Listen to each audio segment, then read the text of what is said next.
पशु हीट में आने के 2 से 3 दिन बाद खून आता है, यानी खून छोड़ता है, तो क्या करें, गर्भ नहीं ठहर रही है। इसी तरह का एक कमेंट्स भी आया था और बहुत इस तरह के कमेंट्स आते हैं कि बार बार कि हमारी गाय भैंस में जब हम एआई, ज़्यादातर गायों में इस तरह की दिक्कत देखने को मिलती है कि जब हम एआई व नेचुरल करवा लेते हैं तो उसके बाद में भी खून छोड़ देती हैं, और कई बार 2 से 3 दिन यदि गाय भैंस हीट में रहती है तो उसके बाद में वह खून छोड़ देती है और गर्भ भी नहीं ठहरती है, यानी गर्भ धारण नहीं कर पाती है। तो आज की वीडियो के अंदर आपको मैं सही एकदम विधि बताऊँगा और ये बताऊँगा कि आप अपनी गाय भैंस को कैसे ठहरा सकते हैं।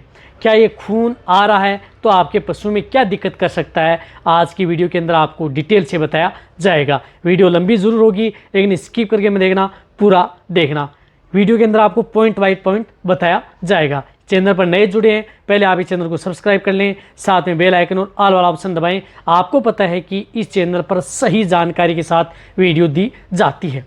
देखो, सबसे पहले तो मैं आपको बताना चाहता हूं कि इस तरह की दिक्कतें पशु में देखने को क्यों मिलती हैं। देखो, खून आना कई कारणों को इंगित करता है। ऐसा नहीं है कि हम माने तो इसे नॉर्मल प्रक्रिया भी मान सकते हैं और माने तो हम इसे इन्फेक्शन भी मान सकते हैं, वेजाइनल इन्फेक्शन हो चुका है या दर्द। यदि आपकी गाय भैंस के अंदर यदि आपने देखा कि यदि फैस जो हीट आई और हीट में आने के बाद जिस तरह से 1 दिन निकला, 2 दिन निकला, आपने एआई करवा ली, उसके दूसरे दिन खून डाला और फिर आपका पशु 20-21 दिन बाद में फिर हीट में आ गया और फिर आपने वापस एआई करवाई या नेचुरल करवाया, वही कंडीशन आपको देखने को मिली। 2 दिन बाद में फिर खून छोड़ दिया और फिर वापस आपका रिपीट हो गया, यानी खून आ रहा है और आपका पशु रिपीट हो रहा है। हर बार इस तरह की दिक्कतें आपके पशु में देखने को मिल रही हैं, तब आपको देख लेना चाहिए कि आपके पशु में वेजाइनल इन्फेक्शन है ब्लड के साथ साथ, तो उसका ट्रीटमेंट करवाना है। ये तो फर्स्ट स्टेप है, इसका भी मैं ट्रीटमेंट बताऊंगा। सेकंड स्टेप ये है कि आपकी गाय भैंस में जिस तरह से यदि फर्स्ट बार यदि आपने एआई व नेचुरल करवाए नहीं, ब्लड आ गया, छोड़ दिया आपने, आप घबरा गए कि खून छोड़ दिया है तो अब हम एआई व नेचुरल नहीं करवाएंगे। जब दूसरी बार आपको इस तरह की दिक्कत देखने को मिली और फिर आपने फिर छोड़ दिया कि आपको लगा कि आपकी गाय के अंदर इस तरह की दिक्कत हो रही है, फिर आपने किसी वेटरनरियन की सलाह ली और वेटरनरियन की सलाह लेने के बाद में आपको उन्होंने बताया कि ये कोई दिक्कत वाली बात नहीं है, तो उन्होंने एआई करवा दी या नेचुरल करवा दिया कि नेचुरल करवा लो और आपकी गाय भैंस गर्भ ठहर गई।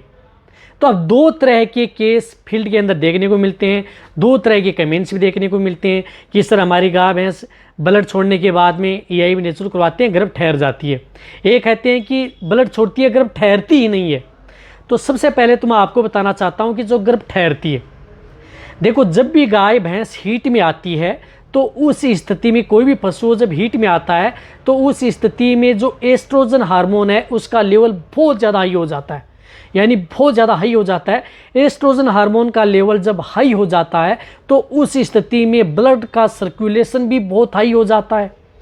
जिस प्रकार से तो ब्लड का सर्कुलेशन हाई हो जाता है तो उस स्थिति में गर्भाशय में जो परतें होती हैं, वेसल्स होती हैं, जो बारीक बारीक वेन होती हैं, उनसे क्या होता है कि ब्लड छन्ना स्टार्ट हो जाता है जब बहुत ज़्यादा एस्ट्रोजन हार्मोन हाई हो जाता है।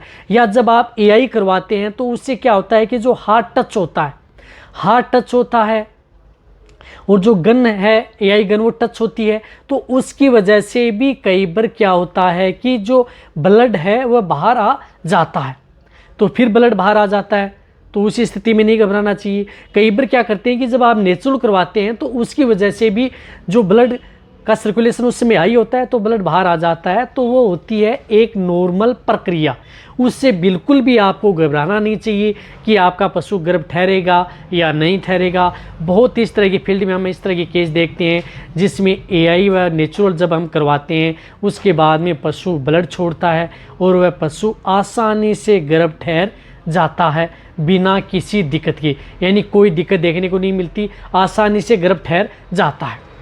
लेकिन दूसरे केस ऐसे होते हैं कि जिसके अंदर एआई व नेचुरल भी हम करवाते हैं फिर भी पशु गर्भ नहीं ठहर पाता, तब ये देखना चाहिए कि उसमें वेजाइनल इन्फेक्शन भी साथ में है। तो आपको अपने वेटेरिनियन से बच्चेदानी में कुछ इस तरह की एंटीबायोटिक दवा साथ में छुड़वानी चाहिए। एंटीबायोटिक दवा वह भी 3 दिन से लेकर के 5 दिन तक कंटिन्यूटी आप उस पशुओं की बच्चेदानी की गर्भाशय की सफाई करवानी चाहिए, यानी उसमें दवा छुड़वाएं, अच्छी एंटीबायोटिक छुड़वाएं। कौन से छुड़ाएं, मेरे चैनल पर डिटेल से वीडियो बनी हुई है। सिपालेक्सन भी छुड़वा सकते हैं, लिवोफ्लोक्सासिन अदर आती हैं, बहुत इस तरह की साल्ट की आती हैं, वह दवा आप छुड़वा सकते हैं। वह आपका वेटेरिनरी डिसाइड करता है कि इसमें किस तरह का इन्फेक्शन हो चुका है और उसमें कौन सी इस तरह की जो एंटीबायोटिक है इंट्रायूट्राइन साथ में छोड़ी जाती है, और कौन सी इंट्रायूट्राइन सबसे बेस्ट होती है जो किसी भी तरह के केस हो उसमें आप छोड़ सकते हैं। उसके बारे में मेरे चैनल पर डिटेल से वीडियो बनी हुई है। जिस तरह से मैं आपको बताऊं वेटोक्विनाल की मेरीफ्लोक्स आयु आती है, वह यदि आपको कोई भी समझ में नहीं आ रहा है तो मेरीफ्लोक्स आयु आप आसानी से 60 ml पर डे के हिसाब से लगातार 3 दिन आप उस पशुओं की बच्चेदानी में छुड़वा सकते हैं।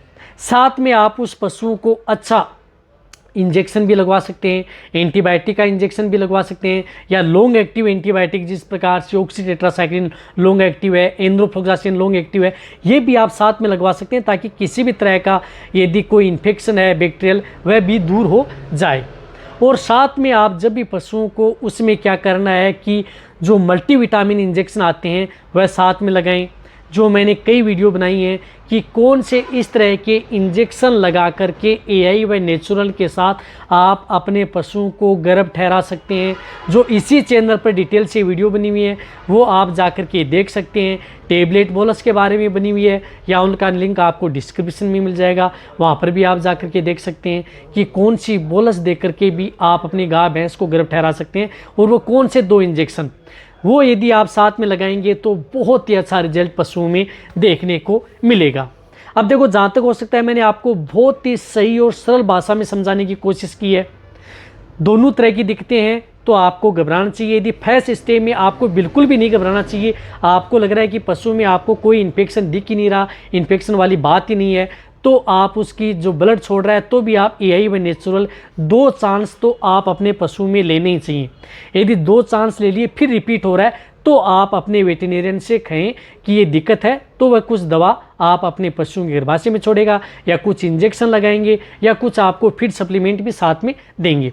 अब सावधानी आपको क्या रखनी है, पशुओं को आपको डिवर्मिंग समय पर करवानी है, अच्छा मिनरल मिक्सर पाउडर साथ में आपको देते रहना है ताकि आपके पशु में बार बार रिपीट की शिकायत ना हो। और जब भी आप एआई व नेचुरल करवाते हैं तो उससे पहले आप ओव्यूलेशन जो अंडे बनने वाले जो इंजेक्शन है उसका आप साथ में प्रयोग करवाएं, और साथ में आप उसे मल्टीविटामिन अदर जो बोलस आती हैं गर्भ ठहराने की वो साथ में दें।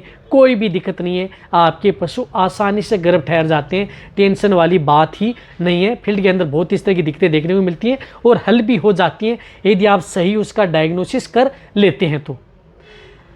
अब देखो, जहाँ तक हो सकता है मैंने आपको सरल भाषा में समझाने की कोशिश की, तो ये वीडियो जितना हो सकता है पशुपालक वेटरनरी स्टूडेंट है उनके साथ शेयर करें। इसी तरह की वीडियो आपको इस चैनल पर इसी नॉलेज के साथ ऐसे ही मिलती रहेंगी। इसी तरह से वीडियो देखते रहें।